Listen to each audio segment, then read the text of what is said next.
All right, so welcome back to our discussion on Genesis. This is going to be part 2 of our examination of Genesis. And what we're doing here, as you saw in the first video, is we're examining some fundamental, or identifying and then examining some fundamental principles of, at the theological level, the ontological level, the anthropological level, all the way down to the ethical level. Remember that map of theological ethics that we went through in the earlier lecture. To identify foundations that we're going to use for the whole rest of the semester that are crucially important for understanding both how we conceive of good and bad and right and wrong and its application, and also the political principles that could potentially emerge from within this theological and philosophical framework. So where we picked up last time is we were identifying the sort of fundamental features of what Genesis is after in terms of identifying the nature of God, the nature of reality, and then everything within it. So as a refresher, we have God, and then we have creation. So the first principle, again, this is review, is that God is something other than that which God creates. So nothing in creation, neither in its individuality nor in its totality, no matter how big you make it or how large you conceive it, we can't point to anything in creation and say, that is God. So God is something other than creation, which means nothing in creation can be God, which is going to include certainly any person, unless God himself, I'm using the biblical language there, God himself becomes a human being, which Christians will claim. But setting that aside, nothing in the cosmos can be understood as God. However, so that's principle 1. However, insofar as God is the creator of all that is, and again, this circle with this sloppy North America and Central America is meant to represent the cosmos and in all of its totality. God, as the creator of all that is present precisely as creator in the universe. So God is not the universe in its totality. This is also not a form of perhaps you've heard of the term pantheism, where sort of God and the universe are one. It's not a pantheistic vision. God is separate from reality, but reality in every dimension, in one way or another, points back to its creator. It's all unified by having one relationship to the one God. So really there's a unity, and that unity is the condition for the possibility of any diversity at all. So the only reason that there can be difference is because there is one. All difference is traceable back to that one. And so there is a sense in which there's this kind of circle, or this is not meant to indicate that there's a duality of gods or something like that, but that sort of God moves in and through creation back towards God. This is a theme that's going to be very important in Thomas Aquinas. If you study a little bit of philosophy, you might even see some similarities here with a Platonic view, although there's some fundamental differences with Plato as well. All right, so first principle, God is other than creation. Second principle, God is present in creation as that which gives it order and structure and animates it and brings everything to its completion. And as I noted last time, this is for sort of even during the early times of the scientific revolution, most of the thinkers, if not all of them in one way or another, were religious. In particular, many of them were Christian in particular, and they didn't see any conflict whatsoever between seeking to understand the world empirically in terms of its cause and effect relationships and believing in God. They thought that the condition for the possibility of there being any intelligibility in the world itself is that there must be some order and structure. And so they saw themselves as the discoverer of patterns that already exist. And so what they understood themselves as doing is sort of tracing all things back to one common principle, and then noting how that common principle creates this diversity of material reality that they can then study. So that's at the heart of what Genesis is doing. That's what it's seeking to lay out here. The third principle is that everything in existence is fundamentally good. And Genesis makes that clear, right? Every time that God creates a new level of reality, God recognizes, God pronounces it to be good. Now, this is fundamentally important because what this means is that evil has no existence. This is wiping away or prohibiting any sense of of duality to reality. I use the example of the yin and yang before him. That has this idea that there's the power of light and the power of darkness, and there's sort of a little darkness in the light and a little light in the darkness, and they're sort of always battling it out, seeking a kind of cosmic harmony between the two. That's totally different than what we have here. It's all light. It's all goodness, which of course is going to include humans as well. Now, the primary purpose of this lecture is we're going to be looking at, well, then how does evil emerge if everything is good? We're gonna explore that. But we have to start off with the idea that all things are good, period. There's not one speck of the cosmos in which evil is somehow natural or has its own existence. All right. We also examined, let's see if I can use my blue one, the conception of human beings in creation as well. The text describes, and there are different creation stories, so the one we read describes the creation of human beings in the image and likeness of God. So humans are traced back to the same creator like everything else. So there's a kind of coherence to all of this. Human beings are somehow outside in a different plane of reality. On the other hand, Genesis makes clear that they're distinctive, they're unique, and they're unique in that they have this image and likeness. One way that we interpreted that last lecture was to say that human beings have at the ontological level, have something like a soul. They share in the divine nature in that we are made up, according to Genesis, or at least this is a potential reading, of spirit. And then we see that especially in the second creation story. So at the ontological level, we're all the same in terms of how we're made. We're matter and spirit together. And it also has to do with image. And then likeness, we have capacities that are distinctively human that we can simplify as reason or understanding and freedom. And where we left off last time was asking the question, well, why would God create something that God deliberately chooses not to control?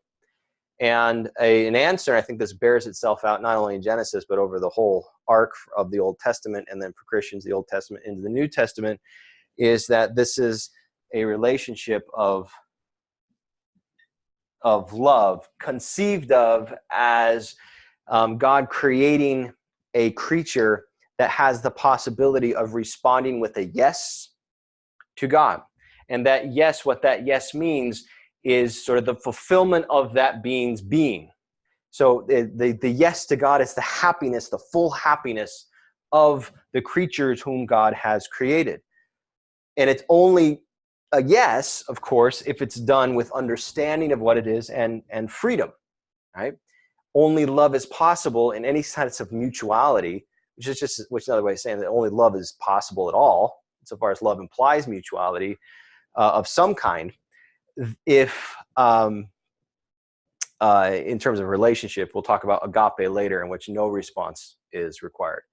But in terms of actually having an active relationship, freedom is required. And so this is a cosmic love story in a sense. God creates a creature, giving him and her the possibility to say yes to God. Now, the bridge between where we were last lecture and where we want to go today is at the flip side of that yes. By definition, if you're free to say yes, then by definition, you must also be free to what? Free to say no. Right? One is necessarily implied with the other. And so that's what we're going to zero in on today. Before we do, though, I want us to get sort of the context, the full narrative context of what's going on here. God has created in Genesis a paradise, and the image that it uses is a garden.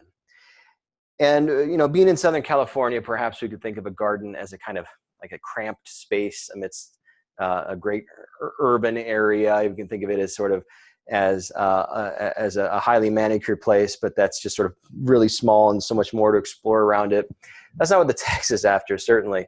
The idea of garden is meant to signify sort of the totality of existence, but existing in such a way that human beings and existence itself exist certainly in a kind of hierarchical relationship insofar as human beings have the responsibility to care for creation. The creation and humanity are not at odds, In fact, the garden contains everything that a human being could possibly want. Now, I say that word want with care because, as we're going to see in just a moment, desire itself, the creation of desire, is something other than what, if we read Genesis carefully, what God appears to have intended for human beings. Because what does desire imply? Desire implies when you desire something, there's a distance between the object that you desire, the person that you desire. There's a distance there between your desire and that person. And so what is that? It implies a lack, right? Desire implies a lack. It implies an emptiness of a sort that you're seeking to fulfill. So in paradise, there's no desire per se, because everything that human beings could possibly want is already there. There's nothing holding them back. And we also have to be clear here that when God says in Genesis, and this is all for you, and God is implying that all the creation is for you, it's not meant to be intended for your exploitation and just for your economic use, but this is all for you. This is a gift for you. Again, getting this idea of paradise, there's so much to choose from, right? So this is not a scene where human beings are constricted in any way or don't have genuine freedom to be and do different things. Right? It's not that every human being is just sort of a cookie cutter and they're just trapped within these garden walls and they have to just sort of stay there looking at the nice plants. That totally misses the idea. It's like there's so much to choose from and it's all for you, and there's no distance between your potential choices and the goodness that is out there that waits for your discovery. Not your creation, but your discovery. So paradise, right? So as we move from there into looking at how things begin to fall apart, I just want you to think about the concept of paradise for a moment. Now, all of us, maybe this is a bit presumptuous, but all of us probably have some conception of paradise. We have to understood as sort of the totality of everything that we're after in life, whatever that may be in particular. We'll examine that in more detail when we get to St. Thomas Aquinas. But sort of, if you could do everything that you wanted to do and accomplish everything that you wanted to accomplish, what would that state be? It'd be some sort of variation of paradise, right? Where you've got everything that you could possibly desire. Again, using desire very carefully there. Well, the question would be, and this is the question for the text as well, that's the question that Genesis asks implicitly of the human beings, is why in the world would paradise not be enough? I mean, really, why would everything, by definition, because it's the totality of all things that God has created and said it's all for you, why would everything not be sufficient for human beings? It's that question, tied to this idea of the possibility of saying no, that opens up the next part of the story in where things begin to fall apart. So let me just read a little bit from Genesis 3. This is Genesis 3:1. Now the serpent was more crafty than any other wild animal that the Lord God had made. He said to the woman, "Did God say you shall not eat from any tree in the garden?" And the woman said to the serpent, "We may eat of the fruit of the trees of the garden. But God said, you shall not eat of the fruit of the tree that is in the middle of the garden, nor shall you touch it, or you shall die." But the serpent said to the woman, "You will not die. For God knows that when you eat of it, your eyes will be opened, and you will be like God, knowing good and evil."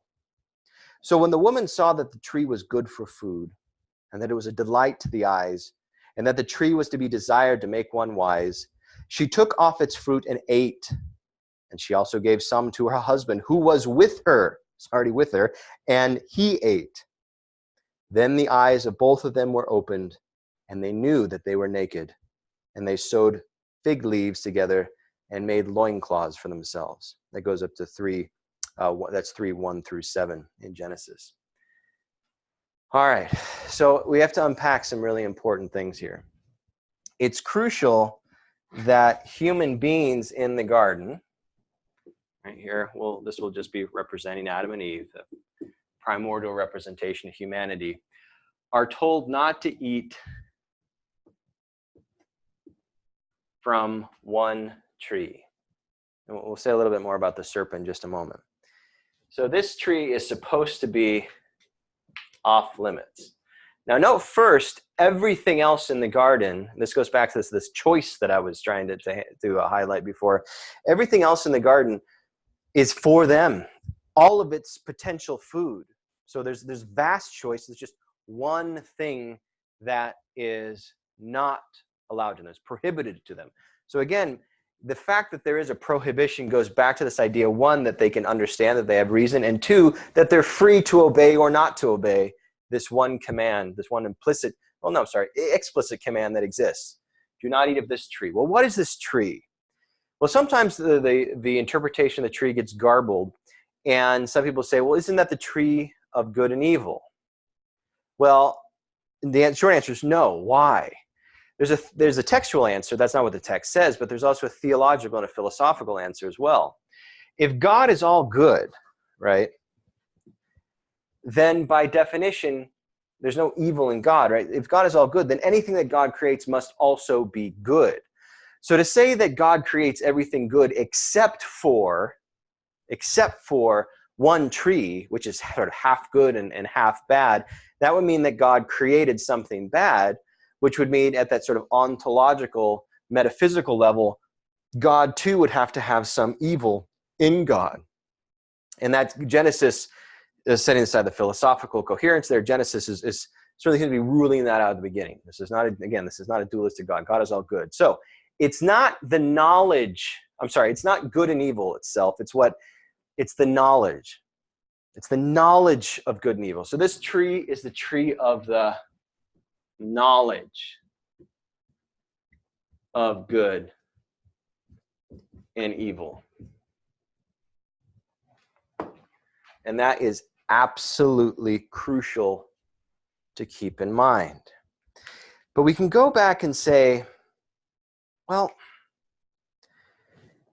in order to have knowledge of something, doesn't it have to exist? Like, how could you know something that isn't actually there? So doesn't it just kick the question back to saying, well, God must have done something. God must have created some kind of evil that God sort of hid, but then still gets human beings to participate in and through this tree. Well, not necessarily. Not necessarily. Again, we have to think through this very, very carefully. But I think this is what the text is up to. It's something along these lines. I think this is bearing out not only in the rest of Genesis and the Old Testament, but certainly from the Christian interpretation, the Old Testament, the New Testament as well. With the creation of free beings is the possibility of that yes to God. With the creation of that freedom, however, is the possibility of no. I've said that many times now. So what would that no be? What would the substance of a no be? A no would be to God, right? It would have to be. And it would be a form of of disobedience in the sense of violating the command, but also violating the commander. It's not just a no to the command itself, it's a no to the commander. It's a no to God, who is isness, right? As we talked about last time. So if that's the case, and the no is a no to existence, then the substance of the no is actually what? It's the absence of existence.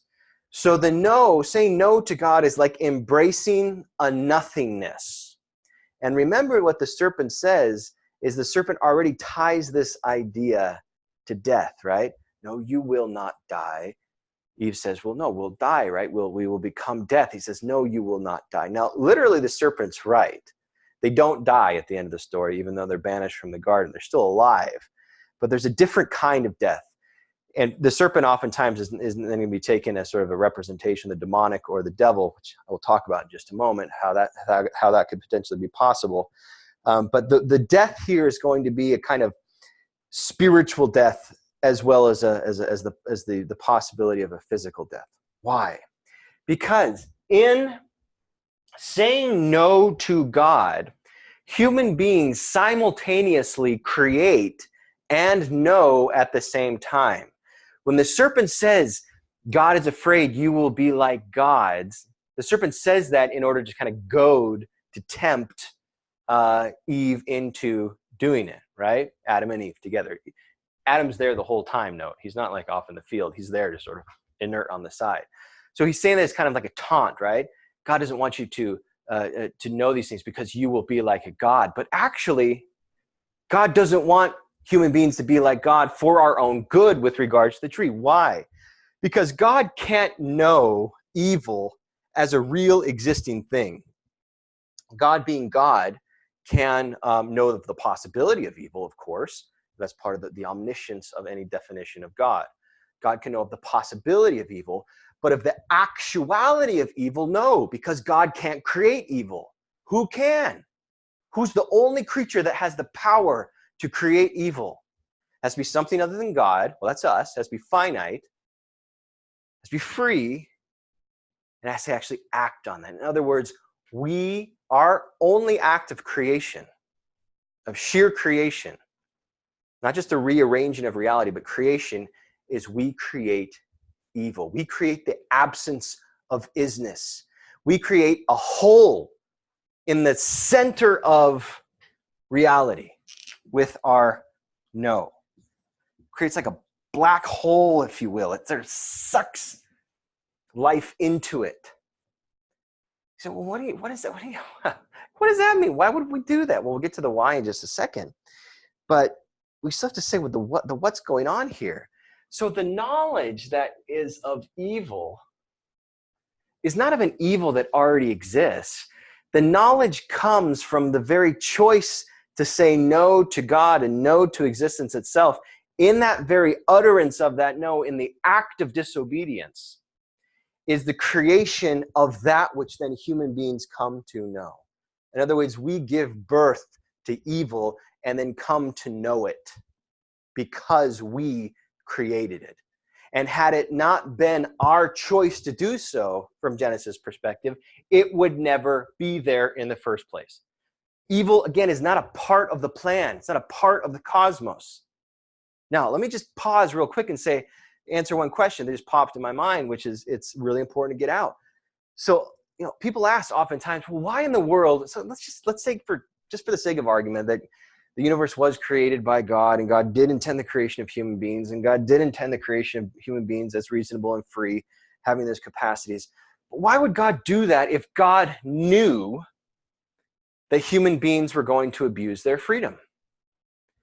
Well, one potential answer, and I think this is biblically warranted from Genesis and beyond, is that it's either freedom and love or no freedom and no love. So in order for love to exist outside of God, if you will, genuine love, then there must be, again, that possibility of no. So freedom is a necessary constituent of the possibility of a yes to God. So that's one reason. But then someone can come back and say, but God knew that they were going to do this. God knew that they were going to create the absence of life itself in terms of that no, in biting of the forbidden fruit, which the fruit itself isn't bad, right? It's the choice that creates the evil itself. Well, let me use an example. Most of you will probably become parents, just statistically. And sorry, I'm going to pause it for a second. Oh.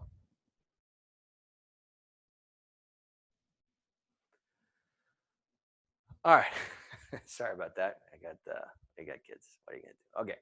So where was I? We were looking at this, the no. So why would God create a creature that God knows is going to say no?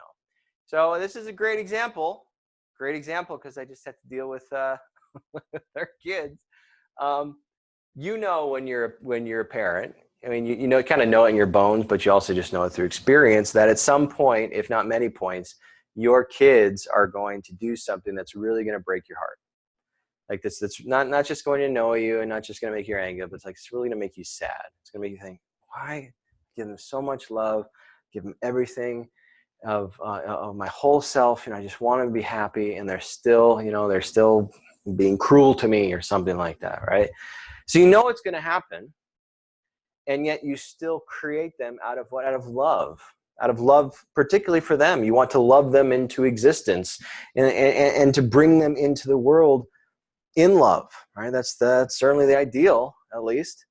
So I know, and I knew, my wife and I, that our kids were gonna not just act up, but at some point, like, really break our hearts. But what, you still do it because one, because you love, and you want to create children who are not dependent upon you in the sense that they're going to love you out of guilt or out of fear or out of necessity, certainly out of dependency, or just because they want something. Like that would break your heart if you grow up and your kids grow up and the only reason they come around is because they want something. Like that's gonna break your heart. You don't want that. You create them with the hope that at some point they're gonna say yes to you, that I love you, Mom and Dad. I choose to love you and I want to love you purely out of love. I'm going to seek your good as you have sought mine. So free choice on both sides, right? To enter into relationship. It's not just about the dependency. Well, there's something analogous going on here. You know, one of the most common metaphorical ways of describing God is saying mother or father, right? In many different religions. The biblical tradition is primary father. But so the point is it's parent, right? So God has created creatures who God loves into existence with the possibility of saying yes to God, knowing that that possibility is going to be squandered time and time again, but still with hope, the desire. And again, you say, well, how does God hope? Because we're free in this model, right? We're genuinely free in this model. And so God can't force us to love God, because then that would be a violation of terms of love itself. So there's an invitational dimension, not that that's the foundation, it's an invitational foundation to this reality. So I think something along those lines when you look at the biblical text is that it's overabundance of love that pours into reality with the hope that reality in and through human beings returns with the yes, knowing that it won't, but still hoping that it will.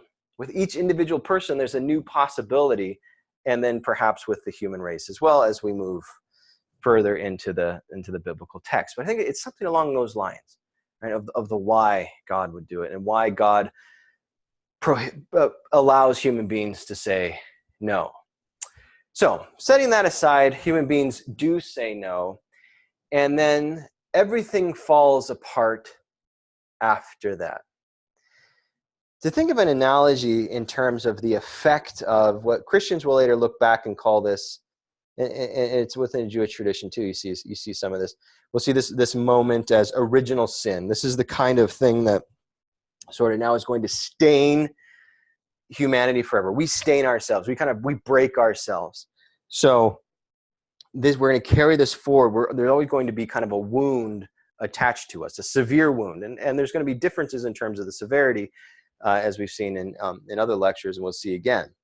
But the idea here is that now we've broken something in us, and we'll look as we go forward lectures how God might be acting in response to that brokenness that we create.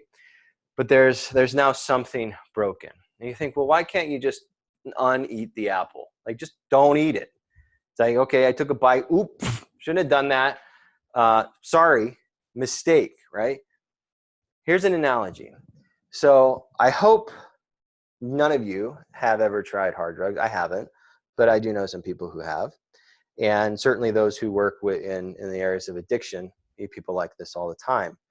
So right now we're in a crisis in this country where tens of thousands of people every year are dying from opioid addiction, right? And on the one hand, you could say to yourself, well, why don't they just stop? Like, why don't they just not do it? And of course, there's biological reasons for it, and there's social reasons, there's individual reasons. But on the surface of it, you just say, let's just don't do it, right? Well, there's something that happens though, right?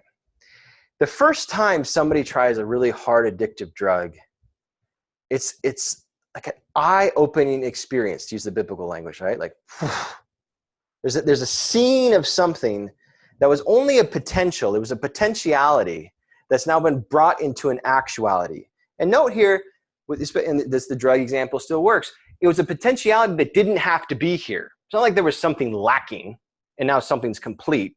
It was like this totally superfluous thing that nobody actually ever needs that's then brought into existence. Something is along the same lines with evil. right? With the no to God, the superfluous thing that only exists as a potentiality that we make it an actuality. But what happens is there's no going back after that, even in the best case scenarios. The best case scenarios where people are able to go through treatment and to get on the other side and to kick it, right? God bless them. Even in those scenarios, there's every day is a fight. Like every single day is another day that they have to say no to the drug.